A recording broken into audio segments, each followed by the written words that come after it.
Are you kidding me? That's what?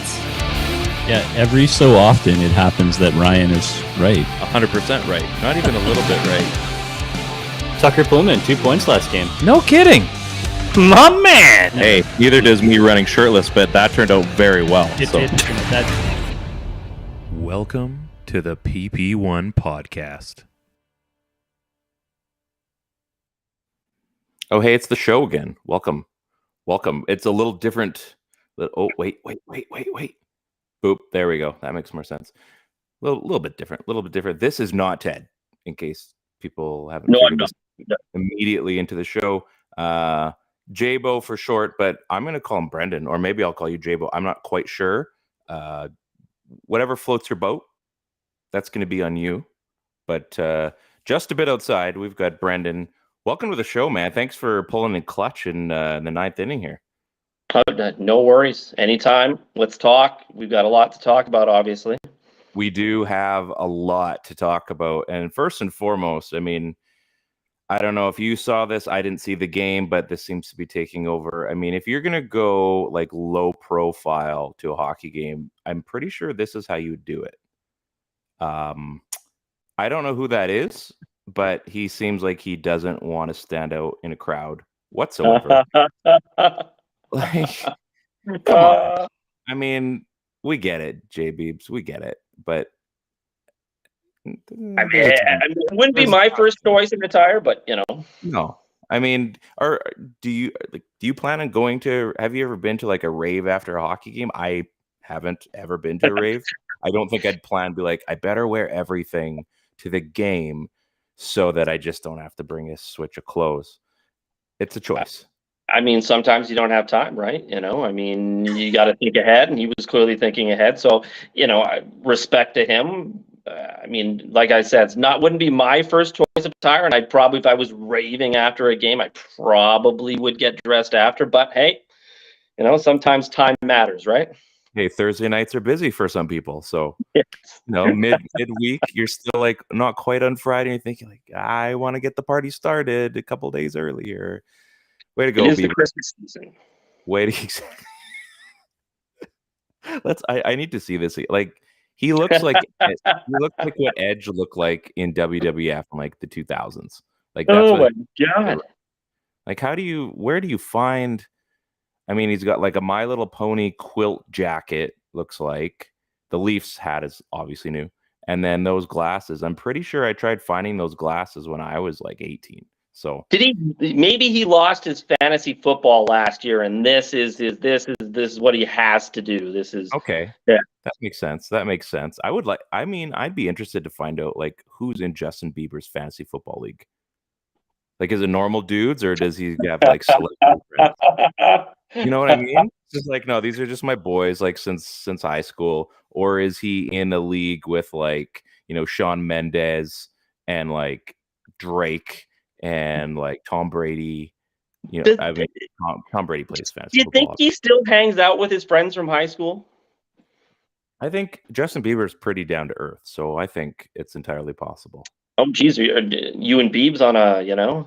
You never know. I mean, we're small town Ontario, small town BC, totally checks out. So, yeah, I saw that today. I'm like, oh man, like of all places too. Like, of course you're going to get noticed in Toronto. So it's you got to tell me. You know, you got to tell me a little bit about yourself here. What small town are we talking about? Well, I'm out in Kelowna. I'm out in Kelowna here. So, but what small town are you from originally? Kelowna. It's small enough. It's not small. Come on. Compared to Vancouver, it's small, sure. Oh, yes. I mean, but I've been fortunate enough to travel BC, so I've seen this small nether regions of this province, and I'm like, yeah, we're not terrace, we're not trail, we're not Chetwynd or something, we're not Westwold. No, exactly, right. You know, if I'm in Fort Nelson or whatever, and I'm having to come, you know, I mean, you know, Kelowna might as well look like New York City at some point. We try. Are we going to try for that 40-story building? We're going to try. They might get shot down at city council, but well, hey, I'm in Langley, and we're apparently set to get a 54-story building going up here at some point. Nice. So, is it going to be like right at the edge of the Golden Ears?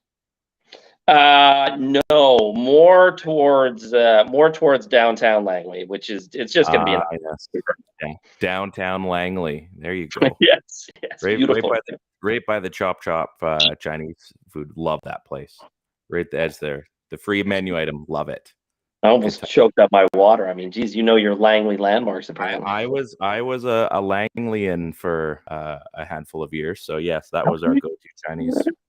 So yeah, very good. So we will talk about Canucks hockey. I promise. I should probably get the pleasantries out of the way. As I said, this is the PP1 Podcast. We're on the Dean Blundell Network. We are live streaming on our YouTube, on Twitter, on Facebook. If you want to comment along, if you got some Canucks questions, if you have just general questions, maybe you know Justin Bieber and you'd like to tell us about why he was wearing that jacket and Edge sunglasses, by all means, come on in, have a chat. I mean, we're here to talk. We're here to talk hockey mostly. It's more of a live experience and talking face to face, as opposed to Twitter, where you get time to think about what you want to say, and then it can be just spewful hate. But we're nothing but love here. So, Jabo, we're gonna go Jabo today. I think that's the feeling. So just a bit outside. First and foremost, usually we do this at the end, but maybe a little bit of shameless self-promotion. So what's going on with you? Like, you have the podcast. Are you still doing that, or what's the scoop?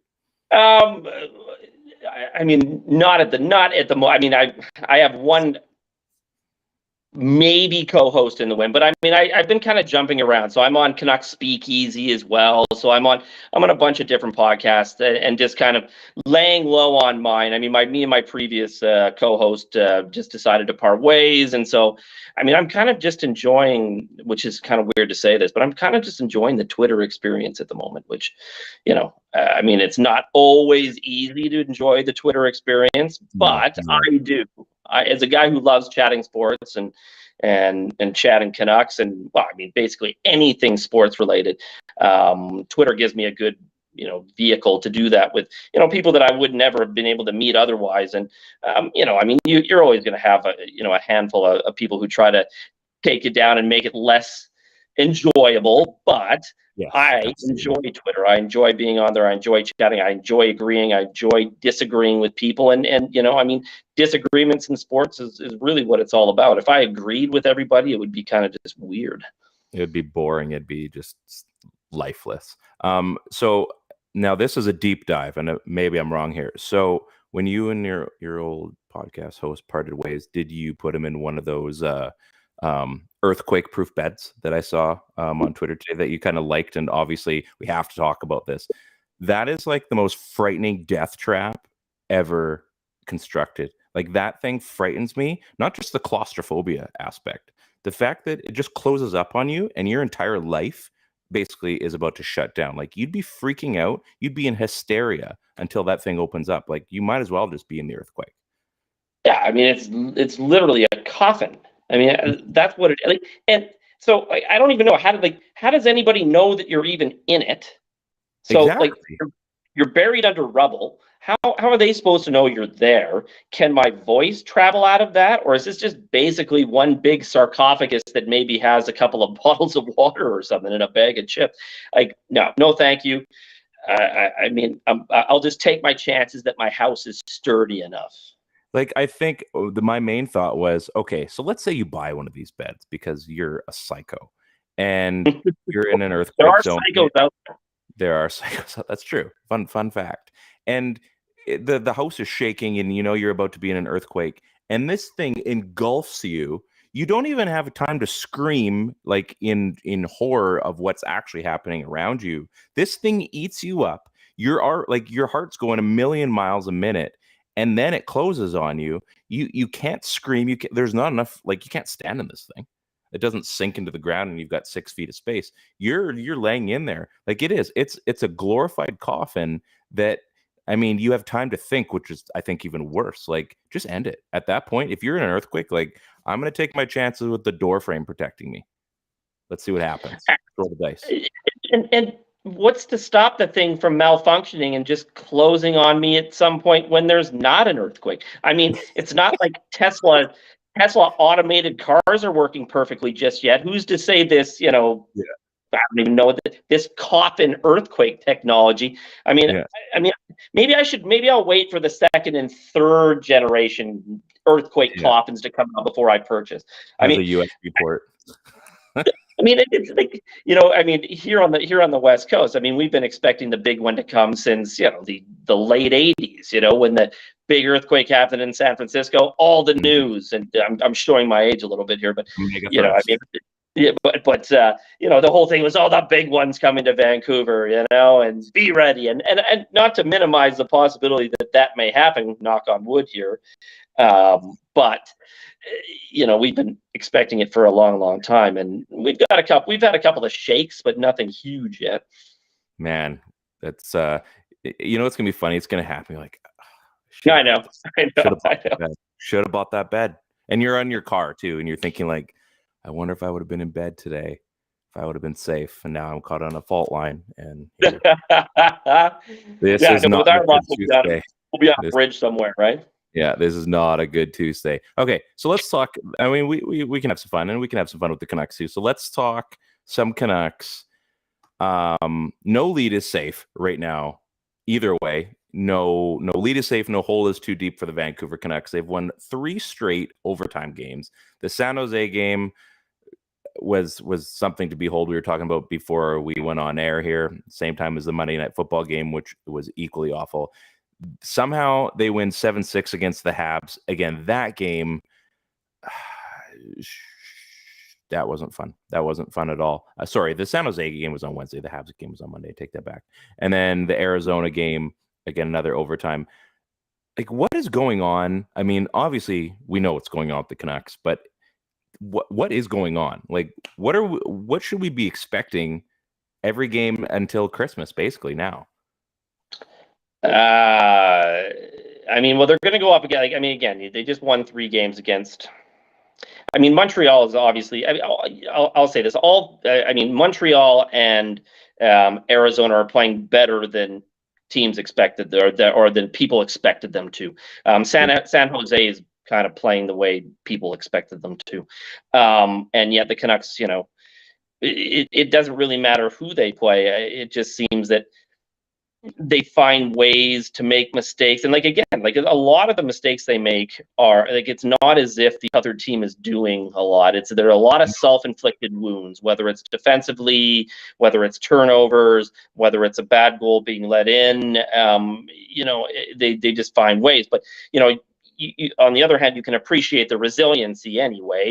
They're clearly not giving up. They clearly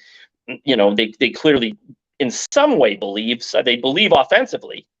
I wish they believed more defensively. That would be more fun. I agree.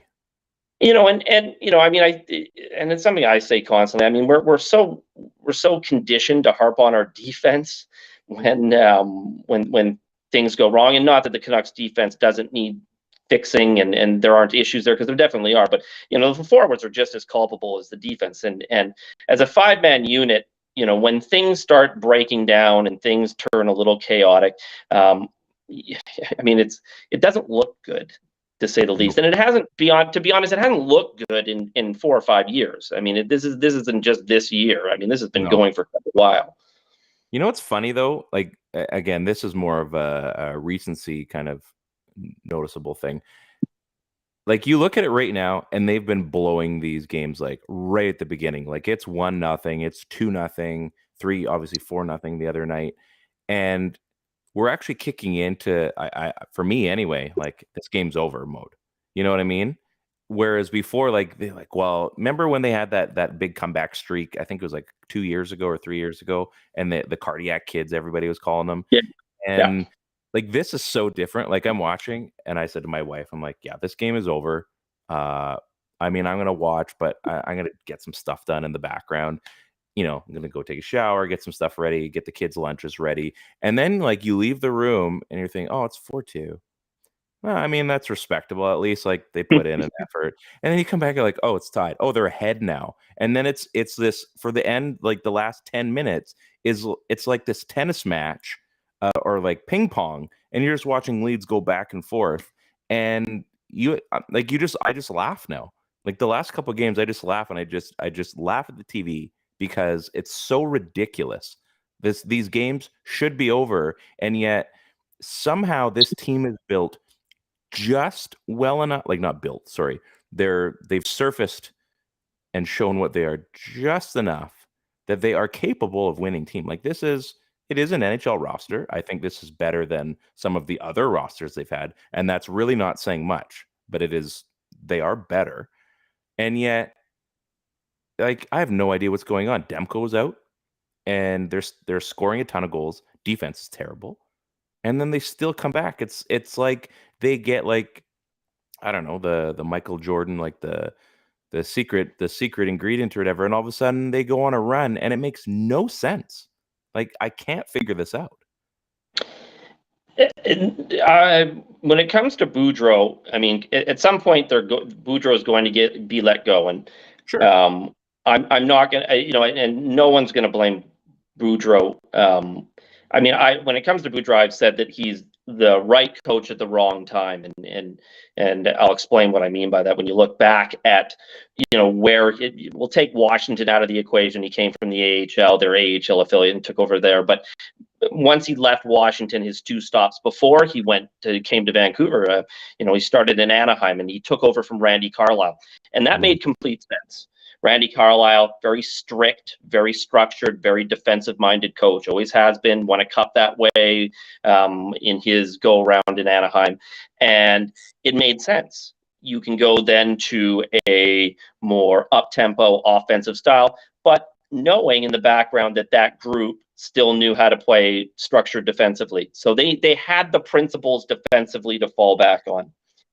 Same thing in Minnesota. I mean, Mike Yeo, funny enough, was their coach before, but in Minnesota for years, it was a very structured team, very defensive oriented, going all the way back to them coming into the league and Lemaire as their coach. I mean, they've always played that way, and so that structure was always there. And then you go to a guy like Boudreau, again, opened, offensive, letting guys be a little more creative than they had been before. Made sense. He comes to Vancouver, and that's where for me, it didn't make sense. And it didn't make sense to me, even as they were in the process of hiring him. Travis Green, and I'm not going to, I could spend my time bagging on him, but, I mean, that the Canucks clearly needed to be structured defensively. That was their biggest issue. We know that's their biggest issue. That continues to be their biggest issue, along with changes to the roster. And, you hire Boudreau, who is obviously, I think, a better coach than Travis Green, but the systems and the styles are still similar. So, I'll say this. The one thing that he's got this team doing, which I like offensively, is they're creating a lot more below the goal line, which, if you watch the Canucks in the past, one area they really struggle with were teams that collapsed. Teams that collapsed. So a team like, for years, they would struggle against Winnipeg, and Connor Hellebuck, because that Winnipeg defense would collapse and they would force the Canucks, and the Canucks didn't know how to get to the inside and break that system down. And the way you do that is by creating it below the goal line, by creating chaos, by cycling, by being patient. And and so they're starting to do a better job of that 5-on-5. PD's line, no matter who's on it with him and Mikheyev, has been fantastic at it. I mean, you can really see that it's quite possible that the Sedin's influence in practice is being put into practice in games, because they are starting to cycle more and more and more and more. So you can break down those teams that like to play that really condensed structure. Unfortunately, Boudreau's never been known as a defensive structure coach. It's just not what he's ever been. So, obviously, and I mean, I know fans aren't going to want to hear it, but they are going to be hiring a very stricter coach in terms of defensive structure. That's going to be their next hire. It's not. I mean, that really shouldn't be a surprise. The management has tipped their hands off to that over and over and over and over again when they say structure is not good enough. So whoever that is, whether it's Rick Tocchet or Barry Trotz or somebody that we're not thinking of, maybe somebody out of the Pittsburgh organization, off of their coaching staff, it's clear that this group is going to be more defensive minded next year. And quite honestly, I think they need to learn to play that way. I think the nice thing about that too is going to a defensive structure, because right now, they're relying, live by the sword, die by the sword kind of thing. Right now, they're living by all the goals they're getting, but they're dying on it as well because they're getting scored on a ton. I think going to that defensive structure is going to, finally reveal to everybody that isn't the Canucks nation, internally anyway, that they need some help on defense. Like, Yeah, we can I mean, we've been saying it. yeah. And I said, But- and I'm saying, like, it's hard for me, like, and I, I mean, it was obviously a mistake by ownership or Francesco Aquilini, more for being precise here, to go out and hire a coach before he hired his front office. I mean, that was a mistake, because it's obvious that Boudreau wouldn't have been their guy. Because I think for them, it becomes difficult for you to process which players are capable of playing in the system that you want them to play when they're not playing that system. Mhm. So you've got, you have to sit back and you almost have to guess. Now they've done a reasonable job in, the moves that they have made. They've made some decent ones. I mean, Dakota Joshua looks quite good, and I honestly think that that's where they're headed. I think they're going to become bigger, tougher in their bottom six, and they're going to that. They're really going to push towards a more. I mean, they're probably not going to get there completely, but in the realm of a St. Louis. Bigger, tougher, stronger. Because let's be honest, like, people keep telling me this Canuck team is capable of playing run and gun, and they just aren't capable of playing that way and winning. They can play that way and beat bad teams, but this team cannot play run and gun and beat the best teams in the NHL. They just can't do it. You have to find a different way. You have to find a way to play defensive. You got to find a way to get the pucks in deep, cycle, hit, play a stronger game. And the fourth line, I really think, has done at least a decent job of that to begin this year. It's structured in a way. I mean, they go from the Beagle, Erickson, and Roussel and all those, and we get rid of uber amounts of cap space and just guys that are completely underperforming, and then you start getting into the Tyler Motts of the world, the Dakota Joshuas of the world, the Studnikas, and like there's all these guys that they're playing like they're secondary and tertiary. I like to say that word to sound smart. They have all these secondary guys that they finally built, and they don't cost anything, and it's just like this excitement as Canucks fans. We think, see, like you can do it on the cheap, and you can keep cycling those guys in because they're always going to be fan favorites. Those third and, well, more so fourth line guys, third pairing defenseman guys. Those guys are always going to be popular in every single fan base because they're the guys that work hard. They're the blue collar guys. They're the lunch bucket crew. They're always going to be popular in every single fan base in every single sport. It's like the second or third catcher in baseball, or the backup. It's always backups, and backup goaltenders we talked about last week on the show. Like they're always a place for those guys, and yet they are smart. Like these guys, there's a lot of them because all these guys are trying to make the NHL. So they're the guys that are trying to stay there once they do make it, and they're going to work their butts off. So of course they're going to be the guys that look good and have a night like Joshua did last night, which we'll get into in a second. Those are the guys you want to cheer for, so you can start building all those other guys. You can start working on your defense and all the paid positions.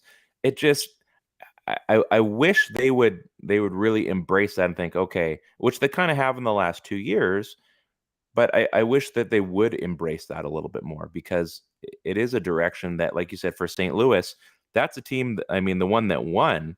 They did have their stars, but man alive, like their bottom two lines, third and fourth, were just absolutely a wreck to play because they scored and they banged you up and they were they were involved in the entire game. And here in Vancouver, I think especially, if you look, I remember going back, when I was young and watching the '94 team and the bottom six and even the fourth line of that team. You had guys like Tim Hunter and Sean Antosky and John McIntyre, and and Paxton would put them out there, and the mandate was to go out and hit, try to get the puck in their end. We don't care if you score, just go out and be physical and make sure that they know you're there. And I think this city would really embrace those kinds of role players, and we always have. The problem, among other things, with the previous regime was, when they saw their issues defensively, because they had always been there, rather than do what they should have done, which was address it coaching and systems wise, they threw money at the problem. So you bring in a guy like Jay Beagle, you bring in a guy like Jason Dickinson, and really, I think it was completely unfair to them, because you can't fix the defensive problem that a team has by throwing a couple of good defensive players in. It has to be a buy-in throughout your lineup. That's what good teams do. That's what, I hate to say it, but you see what Boston's doing. Jim Montgomery, very defensive-minded coach, goes into Boston, complete buy-in, and you look at what that team was not. No one had that team being this good. This was supposed to be their year to fall back, and they haven't. And why? Because they have that culture, they have that buy-in, and they're totally fine winning games 5-1 or 2-1. They don't really care. They can do it any way you want, and that's what good teams do. And no matter where this Canuck roster goes, it's what they have to learn to do. If you want to be a champion in this league, the Colorados of this league that can run and gun it, they're not the norm. They're just not. The teams that learn to do it both ways, defensively and offensively, are the teams that normally do it. And it's what this Canuck team is going to have to do, because we don't have a generational talent. We've got some good talent, but we don't have that generational player. And we're probably, as much as people would like Connor Bedard to be the next Vancouver Canuck, it's in all likelihood, it's probably not going to happen. So let's get into that quickly. So the last, I hate when people tweet these things out because it just frustrates me to no end. But in the last 10 games, let's just get into the actual stats. Canucks are 7-3. Toronto's having a nice little run. They're scoring at a ridiculous clip that only the Buffalo Sabres are outpacing by 5 goals. So they've got 39 goals. Buffalo's got 44. Probably has something to do with that Tage Thompson guy. I don't know if you've heard about him. But at the same time, the Canucks are letting in like an absolute onslaught of goals. They've let in 36, which is, what is it? Tied for 6th most in that little span. They're scoring a ton. Their power play looks great. They're letting in a ton as well. But you're right. The way that they're playing, they're not going to get a guy like Connor Bedard because, well, unfortunately, as I said earlier, they're an okay team. And they're winning in, well, if we want to call it, the wrong areas, because they could be winning against the teams that are, at the wrong spot. And now we're going to get to the end of the season, and they're going to be knocking on the door for, that last playoff spot again. It's not going to happen, but it's like watching my fantasy football team. I think it's a possibility, but realistically it's not. And I'll be knocking at the door every single week until those last couple of weeks, until it's finally I guess I'm out. And, by then it's too late. You still get a 1st round pick, but it's not the 1st overall pick. And it's probably not the 2nd or 3rd either. Now the Canucks are going to be in that kind of, 6 to 10 spot again, which is kind of the perennial choice that they've had. There's going to be some good options there, but of all years, we never thought that it was going to be at this point where they'd actually be fighting for that 1st overall pick. And then it almost fell into our laps, and we're thinking, maybe this will be the year. And then you see Demko go down, you're thinking, okay, we're going to start losing. And then it started looking like it. And then they won. They won 3 straight. They've actually won 7, like I said, 7 of their last 10. This team just is so frustrating. They can't even lose properly. So, there's a guy in Kelowna that I'd love to see the Canucks go after, Andrew Crystal, and a few people laugh at me. But what's not to like? I know I kind of joked he's like a Zegras light, but Zegras is a center, so it's a little bit different. But why wouldn't you want a playmaking guy like that matures by the time he's 20, 21? What's not to like about that? I mean, it's by then he's already bought into a system and, given some time to mature. There's a lot of other players. I mean, again, we're a little bit biased because we're out in Kelowna, so these are the guys we see. But I mean, if we're not going to get Bedard, there are good players. It's just, they're going to have to start looking a little bit deeper. Yeah, it'll be interesting to see. I mean, I think a lot hinges on. I think the plan. I mean, unless things go crazy, the plan is to re-sign Horvat. I believe, because if I'm looking at it from their point of view, I think they believe as a management group, it's very hard to find centers. It's just very difficult to find centers, and especially it's very difficult. I mean, if your goal is to draft, you're looking at a center taking probably a good 4 to 5 years to even get to the point where, I mean, unless you're getting a McDavid or somebody insane. Sure. If you're drafting just normally in a normal spot, getting a decent center, you're going to have to develop them for a while. So, I mean, I think the plan was, I mean, unless the price is insane, which they might have to then move on from him. But I think the plan always was to re-sign him and keep that group of centers together, and then you can start drafting your wingers. You can find wingers. Oh yeah, and you can find a winger cheap than you can a center. So you keep those centers, but then you find the peripheral, like your Lekkerimäkis or whoever else you're drafting, or even in free agency or whatever, because they're the cheaper ones. It's the centers that are much tougher to find. Now it just really comes down to, can you get Horvat even anywhere near the number that you want, which I'm assuming they want it to be somewhere in the $7.5 million range now.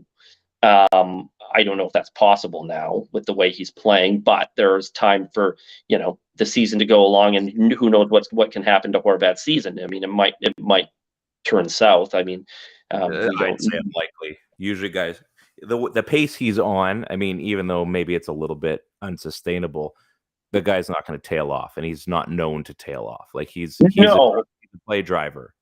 And especially the way he's scoring goals. I mean, he's scoring goals in different ways. And there are now multiple guys, and it's something that I wanted to see for quite a long time, which is, really perfecting the art of the deflection. Those are the ways you score in this league, especially when teams, really are condensed and really tight in their defensive structure, is send bodies to the net and get deflections. I mean, Joe Pavelski is in his late 30s, and he's still making a career out of it. But it's the way you score, especially in tight games, especially if you're a playoff team, and you're going to win games 2-1, 3-2, you need to score different ways. And for me, that's the best part of what I've seen from his game. Is he's not just scoring one way; he's scoring in multiple different ways. He's never going to be the playmaker. That's not what he is. He's not going to make his line mates necessarily better, except on the score sheet when he scores.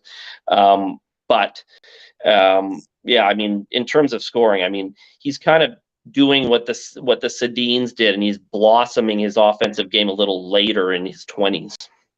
I think what's nice to know too, that everyone else is kind of having. I think we were listening to it, and maybe it was like intermission. A lot of guys are getting goals right now. A lot of guys are getting points on this team. You've got a Mikheyev that's rolling. You've got, Kuzmenko is. We should all be thankful that he did choose Vancouver. But Bo's having a career year. I mean, JT Miller isn't having the year that the management thought. I mean, the rest of us may have thought. I mean, again, he's not been terrible, but he's not exactly. He's been good offensively and on the power play, but yeah, I mean, he's not having his long-term value. Yeah, so there's a lot of guys that are definitely having years, which I think makes things tough when we talk about signing Bo. Because I saw a thing today. Sounds like the original number the Canucks went at him was like in the 5s or something. Like, yeah, that's not going to get it done. And now, the sounds like 9 might be the number that gets a Bo Horvat contract done, which is and that was what because I heard that one team say that. And I know a lot of people were making a big deal about the I think it was 5.12 or something in that general area in terms of what their original offer was. But I mean, the comparable was Ryan Nugent Hopkins. That's why that number. That's why they made that offer. Which, you know, it's not that far fetched, the two of them at that before this season, to put them together. I mean, is Bo Horvat ever that much better of a player than Ryan Nugent Hopkins before coming into the season? Not really. He's probably better in some ways, but he's certainly not, miles ahead of Ryan Nugent Hopkins. So you can understand why they made that offer. Obviously, that offer's changed. I don't think he'll get 9. Let's be honest. We hear numbers thrown out there all the time, and it's always you get those exorbitant numbers that are just seem to come out of the sky, and it's always somewhere. So I think he'll probably end up getting, whether it's with Vancouver or somebody else, somewhere in the 8 range is where I would think. I mean, it's good to see that he's earned that. Obviously, we've all championed him for so long, but it is frustrating, and I hate talking about cap space, and I hate all that because it ruins my fan experience, just because you have to talk about the reality of the sport. Like, well, here's what I really like, but unfortunately the reality is, like, this can't last. Otherwise, we could be like the New York Rangers of, the late 90s and 2000s, or when Detroit just threw a ton of money at stuff. Or, like, there are teams that tried to make it work by just throwing money at it, and that's great, but you can't do that anymore. You have to draft, you have to develop, you have to find steals, you have to, fleece a team on some contract that, hey, we'll take your cap space and exchange, we'll get this guy. Like, there's a lot of ways you can do it. The Canucks haven't been so smart about it. It is a bit frustrating. The one thing that isn't frustrating, and this has been something that you and I have been able to see the entirety of, is Alexander Ovechkin. He is now 99 goals away from Wayne Gretzky. It's a very realistic possibility that he actually eclipses Wayne Gretzky's goal record. Definitely not points. No one's touching that. No. Not in anyone's life, unless they come up with some, like, legal performance enhancing drug or something. Yeah.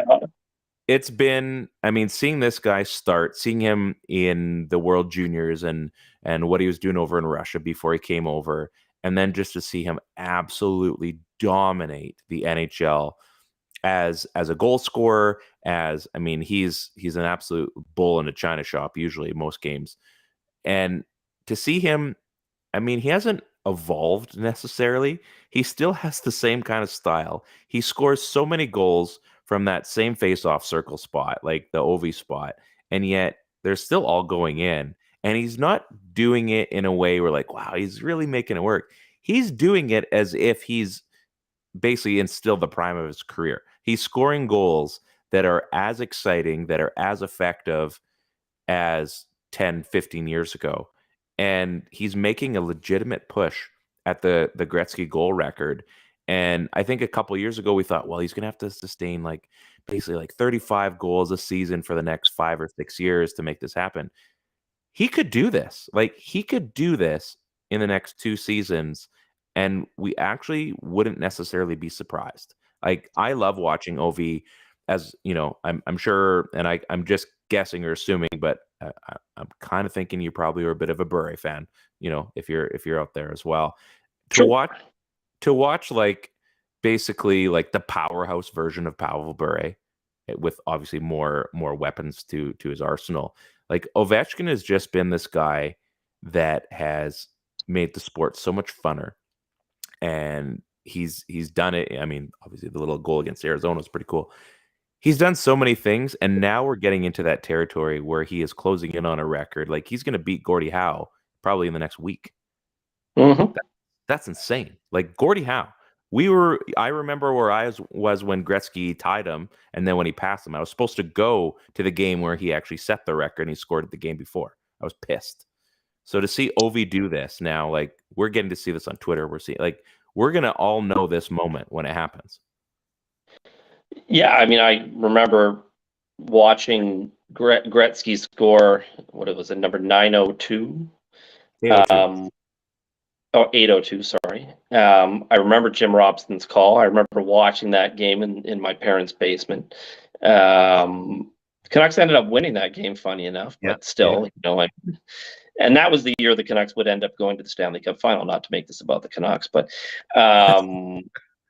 Still. I remember, I like the thing about Ovechkin is like he can especially earlier in his career. I mean, he was just a force. He could skate, he could shoot, he was physical. He could do everything, and he's still to some extent that player. But because his hockey sense is still is at such an elite level, so much better than so many players out there. He can still find ways to score, almost in a very Brett Hull way. Brett Hull was never going to skate you off the ice. It was never, but he always found a way to get his shot off, find that soft spot, find that soft area, and that for years. I mean, that's why we all say it. How in the hell does he keep scoring from the same general area over and over and over again? And it's because he's a smart player, because he knows how to find those soft areas. And for years, he had, one of the best triggermen in Backstrom in the NHL who could get him the puck, which don't downplay the importance of that. But having that hockey sense, being able to find those areas, it's what kind of, for us as Canuck fans, frustrates us about a guy like Brock Besser, is that Besser potentially has a very good shot. Not that we see it much anymore, but he struggles to find those areas, and part of it's because he doesn't have the same sort of hockey sense, and because, let's be honest, very few players in the history of the game have had that same sort of hockey sense to be able to feel your way around the ice and know where that spot's going to be to get off what's been a lethal shot for the last 15, almost 20 years now. I've seen, not his last 2 games. I saw his first game in Vancouver that he played. That was, and I like all the extra things. That was the first game of the new score clock at Rogers Arena, or when it was still GM Place, I think. Random fact. Yeah, they had the big screen. It came like, oh, babe, you should have seen these HD screens that they had at the rink. This is the score clock of score clocks. And I think the Canucks lost 3-2 in that game. And I think they lost by the same score. I took my youngest to her first game last year and got to see Ovi play. And it almost felt like the exact same player. The same player. Mm-hmm. Only, 13 years later or whatever it was. Like, just unbelievable to watch. And like, I hope he gets it, because I think the sport deserves to see a record broken like that. Again, the points won. I mean, if anyone could do it, Connor McDavid would have to dip into the fountain of youth in the next 5 or 6 years and just redo everything he's done so far. But even then, that's ridiculous to say. Nobody's scoring a 200-point season anytime soon. So it's so much fun to watch, because I think there are a lot of things that we can hate about the NHL. Like, the salary cap definitely can suck for a lot of markets. And obviously with things going around the league with, Arizona trying to make, their 5,000 seat stadium happen while they're building a new one. There's so many things that we can be mad about. And then you see a guy like Ovi and you just think I need to cheer for this, because this sport, and he's been a great ambassador too. This sport needs something like that, so that we can take, I don't know how old you are. I'm almost 40. And I just look at this team. I think I need to see my generation do that loop back, so we can bring in all of our kids and that next generation be it's still possible that you can have that type of hockey still. So could be cool. Yeah. Could be cool. I hope it happens. Yeah. I mean, I hope to see it, because I think it'd be good for the sport. And it's just, because there's so many records in that have been set in. Let's be honest. Yeah. You've said it. Points, assists. Gretzky has more assists than the second place person does points.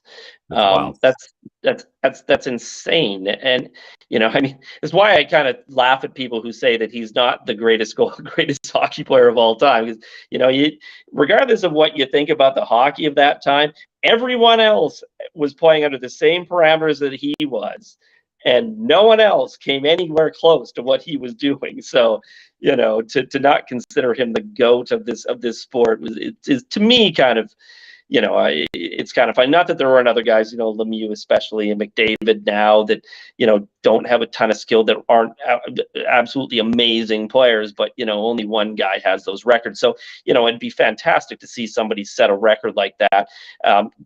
Because and then in the end, I mean, when he does, I think that's the one that will be breakable again, that somebody can come along and break his record. Which we all hope will be Ovi's, because he has been a good ambassador for the sport, and it's fun to watch, right? Unless you're a prick and you're the one that holds the record, everybody wants it. If you're the 72 Dolphins, and you don't want to see anybody else have an undefeated season in a Super Bowl championship, most people want to see their records. Jack Nicklaus would love to see Tiger Woods win a couple of more majors and break his record. It's good for the sport. Records are what drives the sport. Baseball has lived off of records for as long as we can remember. The NFL is probably one of the few sports that don't really. They have one. It's the perfect season. That's it. Everything else. That's really. I mean, the touchdown record with Brady and like the yards. There's like 3. I think is what it is, and it's unfortunate because I think the defensive side kind of lacks. And I mean, it's not a football show, but we can talk about sports because who cares? It's our show. Yeah, I mean, it is. It's the perfect season. Those Dolphins, which almost got upset, except for stupid Eli Manning. And Brady, well, I mean, I guess Brett Favre did the pass record, then Brady now has basically everything else. So, yeah, there really is only 3 there. And I mean, hockey has a handful. It's just because realistically, some of those are so untouchable. I mean, the goaltending was possible, but some of them are just so untouchable that if one of them's remotely close, we have to champion that cause. So, I'll be the front runner for that. Oh yeah, absolutely. I mean, it again, like you say, it's fun. It's I mean, that's why, I mean, and you said it earlier, when it comes to Canucks, we have to think about all these things like the salary cap and stuff like that. And like I said on Twitter after the game against Montreal, we got plenty of time to dissect what happened and analyze and think about what this means in the greater scheme of things. But for the time being, for that moment, just sit down, and the fact that you got some pretty amazing entertainment. Oh yeah. Enjoy it, because, I mean, when we were 12 years old, we didn't sit there going, what does this mean in the grand scheme of things? I don't think, no, we sat there and we enjoyed it. We watched the team that we loved and the players that we enjoyed, play a fantastic 60 minutes plus of hockey. On the radio. You'd be listening to half these games too. You'd be like ear to the radio, and you're like, oh, come on, Burry, get that last goal, last goal. You're just listening, and now you're right. You were watching absolutely everything, dissecting. You're like, oh, well, if you look at this angle, like, I hate how they can challenge offsides. I'm like, you're right. Yeah. Take it back. Like they say, adults ruin sports. We do. That's okay. I mean, we're adults now. We can decide what the rules are. We have one more segment, and I'm sure you're well versed in this, but I'm going to get to it because I have to announce it because there isn't the other guy to do this. So, without further ado, the segment of the show that everybody tunes in for, it's Dudes and Guys, with a cool backtrack. Dudes and Guys, obviously, maybe it's been a week or two since you've listened to our show or followed along. Dudes and Guys basically is this. You pick one dude and you pick one guy. Guys are like, they're kind of meh. Like it's, they're, somebody maybe you need to harp on, or maybe you just need to like bury for what absolutely ever reason. They're just a guy. Dudes are dudes. Like they're driving the play. They're the guys that you want to champion. They're the ones that, you want to go off on a rant of why this guy is so amazing. Those are your dudes. So we start with bad. We go with guys first. Brennan, who's your guy for the Vancouver Canucks this week? Oh, God. Well, I mean, you can go off. I mean, you can't pick management. I think someone did that last week. So, no. But whatever you feel for what, and here's the thing, there are no rules for whatever reason whatsoever. Like you could pick Elias Pettersson because he didn't score 4 goals last game. Like there are no rules. So it needs to be fun. Otherwise we would stop doing this. So who's your guy? No. My guy, it's got to be JT Miller. Okay. I don't want to bet. I don't want to bet. Like, 'cause again, I'm not the kind of guy that sits there and goes, "Oh, he's had a bad, first quarter of the season. Well, that means the next 8 years are destined to be complete crap." I'm not that guy. I don't do that. I think we as a market tend to we look at that Louis Erickson contract and just assume that every long-term contract is just going to turn to shit, and it doesn't always have to be that way. Pardon my language, but it. So I don't. But there are just parts of his game that just the blind backhand pass. I mean, like, can we just chuck that into the sun and just get rid of it altogether? I mean, there was one power play. I can't remember if it was the game in San Jose or it was the game before, but like he tried it twice within a 10-second span, and neither of them worked. And I'm like, does anybody in the video, and maybe my guy should be the video team who did don't you guys break down a video and just show this guy? JT, you Here's can't. what you're doing, man. Yeah, you gotta stop. Can you not show him this and say, hey, this is what you shouldn't be doing? Don't do that. There are so many better, more high percentage plays, but that little dinky little back pass that is always destined to get turned over and get turned into a shorthanded goal or 5-on-5, a 2-on-1. I mean, oh my God. So yes, JT Miller is my guy. I like the video crew. Nice shout out for that. I think you're right. Like I guess the one nice thing is they've almost eliminated the drop pass, not the behind. Yeah. So they're phasing that out fairly quickly. So I think we needed something to harp on because it's so familiar to us, and maybe that's the problem. Maybe you bring up the video crew. Maybe he's been watching enough old video like, oh, it's this, not this. Oh, I see. Okay. So maybe that's so he's trying to hold on to something that isn't working out. I'm going to pick, and I wasn't sure if he's going to be my dude or guy, which is super weird. I'm going to go and I'm going to pick Oliver Ekman-Larsson.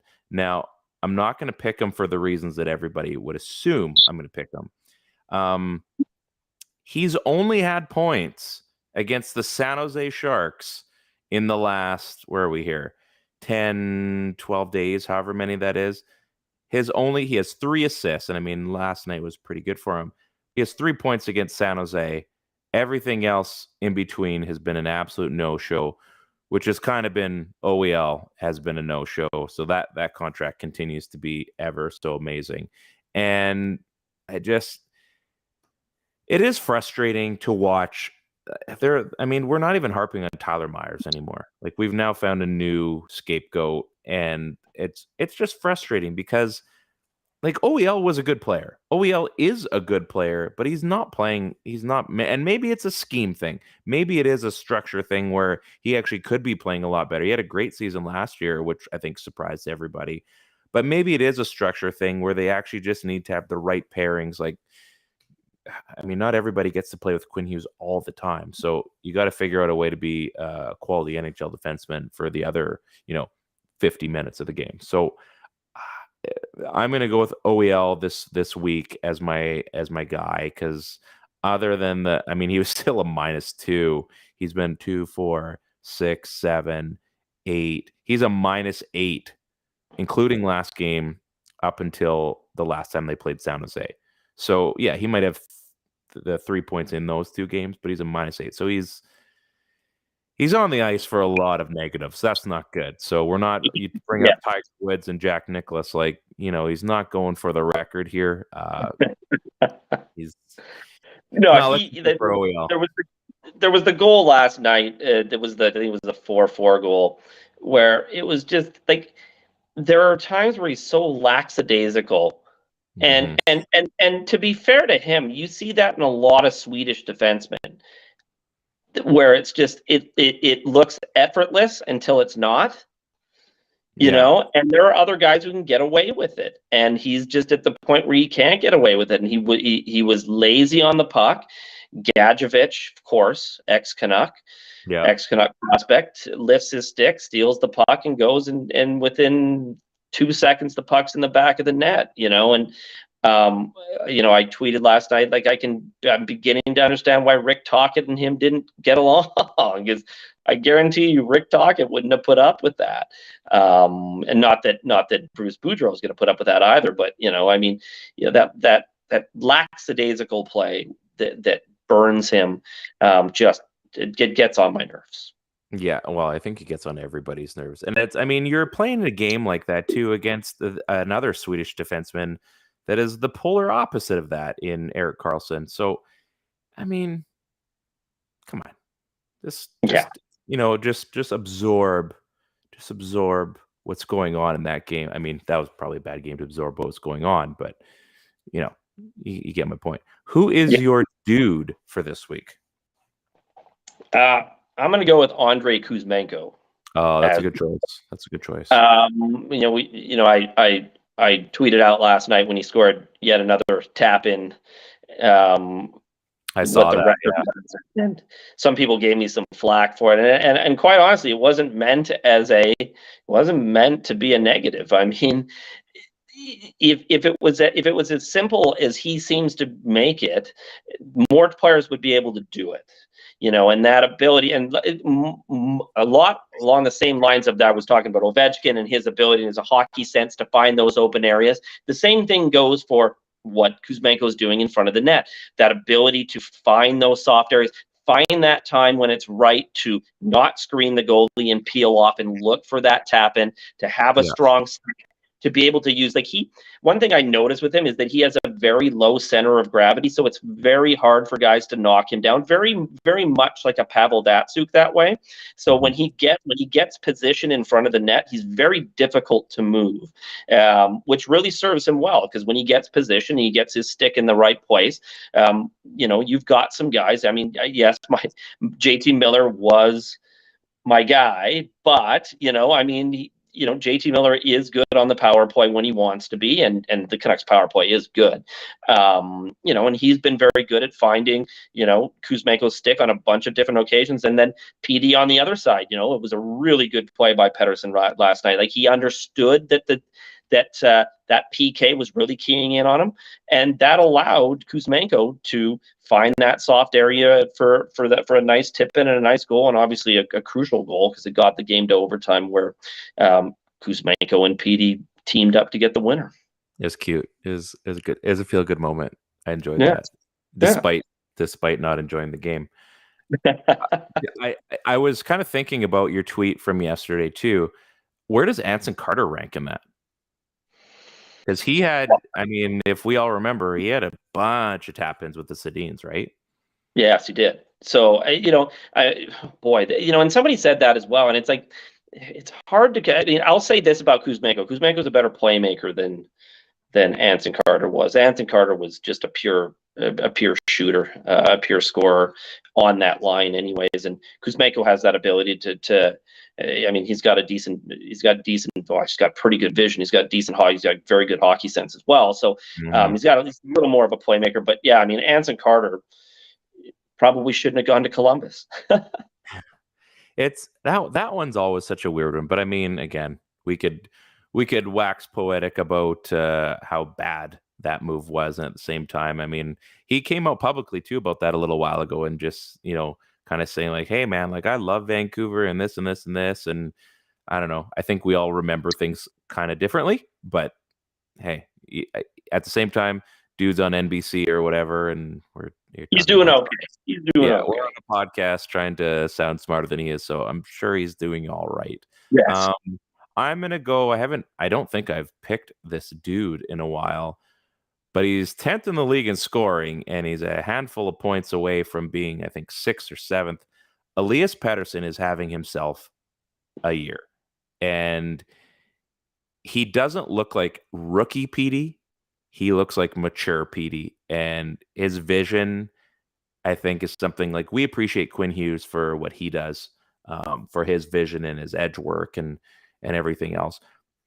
What we appreciate about Elias Pettersson is how he's finding guys, how the puck is being distributed, how he's making that last second decision to either pass or shoot on, some high danger shots. Sure, he's been robbed on a few plays as well, and he's had some opportunities, but he seems to be everything to everyone right now, and it's a lot of fun to watch. And I think just seeing his chemistry with, not just one guy, not just two guys, he's finding chemistry with a handful of players on the team, which I think, again, if we want to get back to thinking like kids for a second, kind of gives you a little bit of hope that, there is some fun to be had on this team. And I know it's tough to unearth that with the current state of the Canucks, but it is a lot of fun to finally watch a guy. And, I think everybody crapped on him last year. And, I don't know, maybe PD, we are, everyone's always talking about like the untouchables in the core. And I mean, it would be pretty rough to see Elias Pettersson leave the Vancouver Canucks the way he's been playing. Cause I mean, he is an absolute monster on there, and he's making people take notice too. It's not just a Canucks thing. I mean, he's getting some attention around the league, and he's so fun to watch. I mean, his goal scoring touch is amazing, but I think we can all appreciate that. Like you said before, I think the Sedins are starting to rub off on a few guys, and of all people, I mean, it's kind of nice that it's Petey. It's kind of nice that we've actually got one guy that's definitely, if we need him to be our leader as far as offensively, he's probably the best choice for this. So Elias Pettersson, my dude of the week. It's a good one. 5-on-5. Probably 5-on-5 is where it's probably for me. It's like because in previous years it was, he'd be getting his power play points, but 5-on-5 he was struggling, and well, not struggling by his standards. This year he's taken a huge step in his game at even strength, and that's what gives us all hope that he can be a superstar in this league, is because he can now get points 5-on-5. And a lot of it has to do with what we talked about earlier and what you just brought up, the ability to cycle down low. He's not as small as he used to be. He's not getting knocked around the way he used to be. And, once that caught up to the fact that he sees the game at a level that most players don't, you were going to look at an exceptional player. And here, my prediction going forward is that if they get the right coach in here, not only could you be looking at a guy who's great offensively, but you could be looking at a guy who's possibly a Selke Trophy candidate in the not too distant future. It's hard. I mean, he's already good defensively, but it's hard to be considered a Selke Trophy candidate, unfortunately, on a team like this that's playing so poorly defensively. You get the right coach in there, you get the right structure in there. I wouldn't be surprised in the next 2 to 3 years if he is a Selke Trophy candidate as well. Let's just work on him getting a commercial with Connor McDavid to boost up his stats. Yes. What the hell did he tell Horvat? Yeah, it's like, so guys, I got this. He's kind of that side hustle, guys. I got this side hustle. You guys want to make an extra $30 million in your spare time? Like, yes, I do. How do I do this? Like, all right, it's not a pyramid scheme. I swear. But you're gonna need some goats and you're gonna need some donkeys, and it's a commercial for cars. Like, all right, I'm in. Let's do this. Brennan, this has been a lot of fun. Thanks for coming by.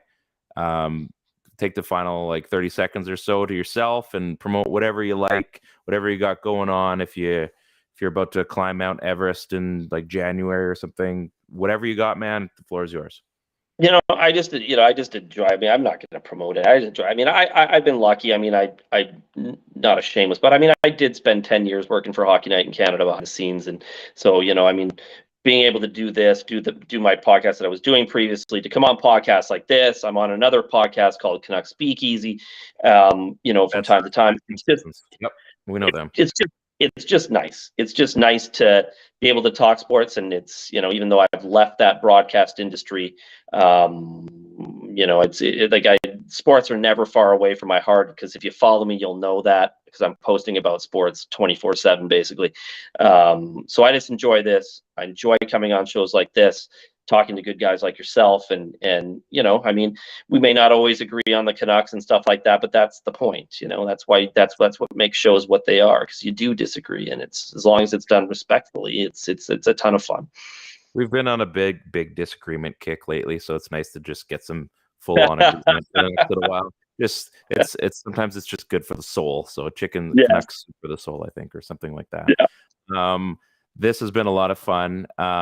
Everybody, make sure you tune in to our show every week. Obviously, we've got our live stream. Podcast will be launched later this evening. So if you're listening and you're in your cans and your headphone, you're on SkyTrain, or maybe you're driving to work tomorrow or whatever on Friday, you can get us an Apple and all those other things. So, check it out. Make sure you follow us on socials and all that. Ted is going to be at the Canucks game this weekend. So if you see him, say hi. He's the Fijian guy that's ripped like a mother. So you can't miss him. So go check him out. On behalf of Brendan, aka Jabo, I am Ryan. This is the PP1 Podcast on the Dean Blundell